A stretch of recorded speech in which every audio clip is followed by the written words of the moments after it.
Hello hi friends, ನಮಸ್ಕಾರ. Welcome to Lakshmi cooking channel. ಯಾರೆಲ್ಲ ಹೊಸದಾಗಿ ವಿಡಿಯೋ ನೋಡ್ತಾ ಇದ್ದರೆ ಸಬ್ಸ್ಕ್ರೈಬ್ ಮಾಡಿ, ಅದರ ಪಕ್ಕದಲ್ಲೇ ಬೆಲ್ ಬಟನ್ ಐತೆ, ಅದನ್ನು ಪ್ರೆಸ್ ಮಾಡಿ. ನಾನು ಹಾಕೋ ವಿಡಿಯೋ ನೋಟಿಫಿಕೇಷನ್ ನಿಮಗೆ ಮೊದಲೇ ಬರ್ತೈತೆ.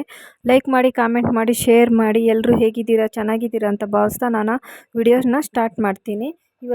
ಇವತ್ತು ಕಾಯಿ ಹೋಳಿಗೆ ಮಾಡೋದನ್ನು ತೋರಿಸ್ಕೊಡ್ತೀನಿ. ತುಂಬ ಚೆನ್ನಾಗಿರ್ತೈತೆ, ತುಂಬ ಕ್ರಿಸ್ಪಿಯಾಗಿ ಇರುತ್ತೆ, ಸ್ವೀಟಾಗಿ ಸಖತ್ತಾಗಿರುತ್ತೆ. ಏನೇನು ಇಂಗ್ರೀಡಿಯೆಂಟ್ಸ್ ಅಂತ ನೋಡ್ಕೊಳ್ಳೋಣ. 150 ಗ್ರಾಮ್ ಬೆಲ್ಲ ತೊಗೊಂಡಿದ್ದೀನಿ. ಒಂದು ಕಡಾಯಿ ತೊಗೊಂಡು ಅದಕ್ಕೆ ನಾನು ಸೇರಿಸ್ಕೊತಾ ಇದ್ದೀನಿ.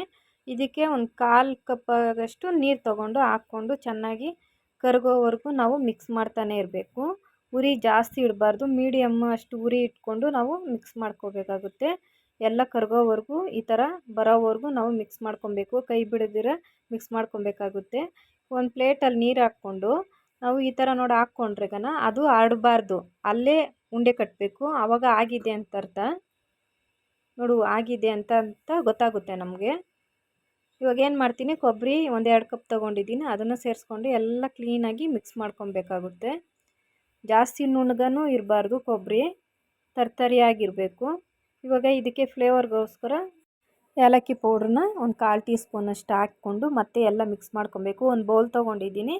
ಚಿರೋಟಿ ರವೆ 1 ಕಪ್ಪು, 3/4 ಕಪ್ ಬಂದು ಮೈದಾ, ಒಂದು ಅರ್ಧ ಟೀ ಸ್ಪೂನ್ ಬಂದು ಅರಿಶಿನ, 1 ಟೇಬಲ್ ಸ್ಪೂನು ಅಷ್ಟು ತುಪ್ಪ ಹಾಕ್ಕೊಂಡು ಎಲ್ಲ ಮಿಕ್ಸ್ ಮಾಡ್ಕೊಬೇಕು. ಸ್ವಲ್ಪ ಸ್ವಲ್ಪನೇ ನೀರು ಹಾಕ್ಕೊತಾನೆ ಇರಬೇಕು. ಸ್ವಲ್ಪನೇ ನೀರು ಹಾಕ್ಕೊಂಡು ಎಲ್ಲ ಮಿಕ್ಸ್ ಮಾಡಿಕೊಂಡು ಈ ಥರ ಉಂಡೆ ಆಗೋವರೆಗೂ ನಾವು ಮಿಕ್ಸ್ ಮಾಡ್ಕೊತಾನೆ ಇರಬೇಕು.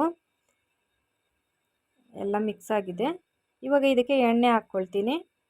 ಒಂದು 4 ಟೇಬಲ್ ಸ್ಪೂನಷ್ಟು ಎಣ್ಣೆ ಹಾಕ್ಕೊಬೇಕು. ಹಾಕ್ಕೊಂಡು 1 ಅವರಷ್ಟು ನೆನೆಸ್ಕೊಂಡ್ರೆ ಇನ್ನೂ ತುಂಬ ಸಾಫ್ಟಾಗಿ ಕ್ರಿಸ್ಪಿಯಾಗಿ ಚೆನ್ನಾಗಿ ಬರ್ತೈತೆ ಹೋಳಿಗೆ.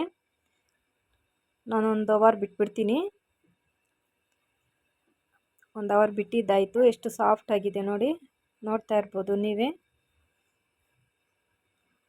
ತುಂಬ ಚೆನ್ನಾಗಿ ಬಂದಿದೆ. ಇವಾಗ ನಾನು ಇದನ್ನು ಉಂಡೆ ಮಾಡಿ ರೆಡಿ ಮಾಡ್ಕೊತೀನಿ. ಇವಾಗ ಕೋಕೋನಟ್ನ ಅದನ್ನು ಹೂರಣ ಮಾಡ್ಕೊಂಡಿದ್ನಲ್ಲ, ಎಲ್ಲ ಉಂಡೆ ಮಾಡ್ಕೊತೀನಿ.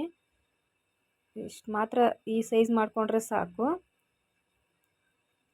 ಈಗ ಹಸಿಟ್ಟನ್ನ ನೋಡಿ, ಈ ಥರ ನಾನು ಯಾವ ಥರ ಎತ್ಕೊತೀನಿ ಅದೇ ಥರ ಎತ್ಕೊಂಡ್ರೆ ತುಂಬ ಚೆನ್ನಾಗಿ ಬರ್ತೈತೆ ಹೋಳಿಗೆ.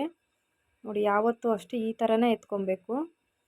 ಥರ ಎತ್ಕೊಂಡು ನಾವು ಉಂಡೆ ಮಾಡಿಕೊಂಡು ಕೈಯಲ್ಲೇ ತಟ್ಕೊಬೇಕಾಗುತ್ತೆ. ಸ್ವಲ್ಪ ಬಾಳೆ ಎಲೆ ಮೇಲೆ ಹಾಕ್ಕೊಂಡ್ರೆ ಇನ್ನೂ ಚೆನ್ನಾಗಿ ಬರ್ತೈತೆ. ಇಷ್ಟು ಮಾತ್ರ ತಟ್ಕೊಬೇಕು ಕೈಯಲ್ಲಿ. ಇವಾಗ ಹೂರಣನ ಇಟ್ಕೊಂಡು ಒಂದು ಬಾಳೆ ಎಲೆ ಹಾಕ್ಕೊಂಡು ನೀಟಾಗಿ ನಾವು ಕೈಯಲ್ಲೇ ಒಂದು ಸ್ವಲ್ಪ ತಟ್ಟಬೇಕಾಗುತ್ತೆ. ತುಂಬ ಚೆನ್ನಾಗಿ ಬಂದಿದೆ.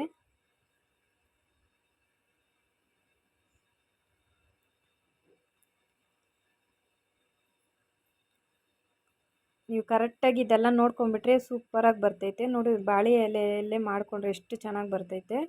ಇವಾಗ ಲಟ್ಟಣಿ ಎತ್ಕೊಂಡು ಅದರಲ್ಲಿ ನಾವು ಈ ಥರ ಮಾಡಿಕೊಂಡ್ರೆ ಇನ್ನೂ ಚೆನ್ನಾಗಿ ತೆಳುವಾಗಿ ಬರ್ತೈತೆ.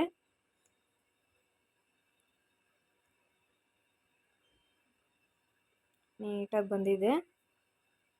ಉರಿ ಜಾಸ್ತಿ ಇಟ್ಕೊಬಾರ್ದು. ಜಾಸ್ತಿ ಉರಿ ಇಟ್ಕೊಂಡು ಮಾಡಿದ್ರೆ ಸೀದೋಗ್ತೈತೆ, ಚೆನ್ನಾಗಿರಲ್ಲ. ಅದಕ್ಕೆ ಮೀಡಿಯಮ್ ಇದರಲ್ಲಿ ಇಟ್ಕೊಂಡು ನಾವು ಉರಿನ ಮಾಡ್ಕೋಬೇಕಾಗುತ್ತೆ. ತುಂಬ ಚೆನ್ನಾಗಿ ಬಂದಿದೆ, ತುಂಬ ಇಷ್ಟ ಆಯಿತು. ನೀವು ಒಂದ್ಸಲ ಟ್ರೈ ಮಾಡಿ. ಈ ವಿಡಿಯೋ ಇಷ್ಟ ಆದರೆ ಲೈಕ್ ಮಾಡಿ, ಕಾಮೆಂಟ್ ಮಾಡಿ, ಶೇರ್ ಮಾಡಿ. Thank you for watching friends.